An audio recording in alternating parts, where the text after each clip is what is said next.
ভাই আমি একটা কথা বলেছি, কথাটা ভাইরাল হয়েছে অনেক। মানুষ মানুষের অবস্থানকেই ভালোবাসে। মানুষ কখনোই মানুষের অন্তঃসত্ত্বাকে ভালোবাসে না। অবস্থান আপনার ভালো, আপনার পিছনে মানুষের অভাব থাকবে না।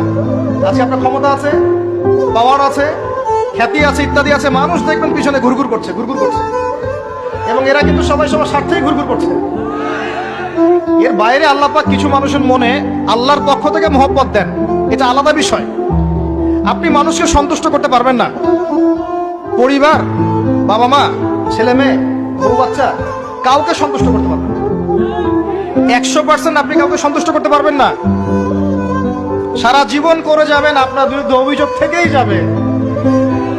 শুধু আল্লাহ রাব্বুল আলামিন অপেক্ষা করে বসে আছেন, আপনি কখন তওবা করে তার দিকে ফিরে আসবেন। দিন আল্লাহ পাক আপনাকে মাফ করে দিবেন। ইনশাআল্লাহ আল্লাহ পাক বলেছেন, শুনেন, ইল্লা মান তাবা, যে অনেক গুনাহ করেছে, শিরক করেছে, জিনা করেছে, মদ খেয়েছে, বিদআত করেছে, হারাম খেয়েছে, আল্লাহ পাকের অবাধ্য হয়েছে, নামাজ পড়ে নাই, যাকাত দেয় না, ইত্যাদি ইত্যাদি অনেক অন্যায় করেছে।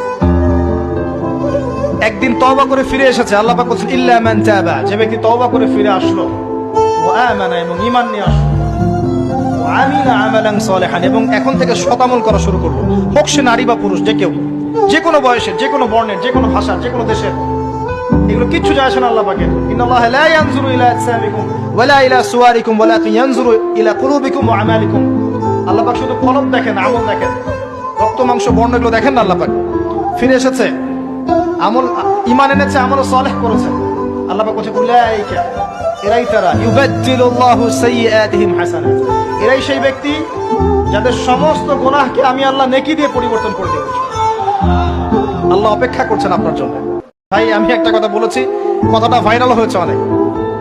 মানুষ মানুষের অবস্থানকেই ভালোবাসে। মানুষ কখনোই মানুষের অন্তঃসত্ত্বাকে ভালোবাসে না। অবস্থান আপনার ভালো, আপনার পিছনে মানুষের অভাব থাকবে না। আজকে আপনার ক্ষমতা আছে, পাওয়ার আছে, খ্যাতি আছে, ইত্যাদি আছে, মানুষ দেখবেন পিছনে ঘুরঘুর করছে এবং এরা কিন্তু সবাই সবার স্বার্থেই ঘুরঘুর করছে। এর বাইরে আল্লাহ পাক কিছু মানুষের মনে আল্লাহর পক্ষ থেকে মহব্বত দেন, এটা আলাদা বিষয়। আপনি মানুষকে সন্তুষ্ট করতে পারবেন না। পরিবার, বাবা মা, ছেলে মেয়ে, বউ বাচ্চা, কাউকে সন্তুষ্ট করতে পারবেন না। 100% আপনি কাউকে সন্তুষ্ট করতে পারবেন না।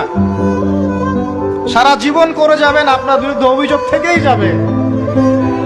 শুধু আল্লাহ রাব্বুল আলামিন অপেক্ষা করে বসে আছেন, আপনি কখন তওবা করে তার দিকে ফিরে আসবেন। দিন আল্লাহ পাক আপনাকে মাফ করে দিবেন। ইনশাআল্লাহ আল্লাহ পাক বলেছেন, শুনেন,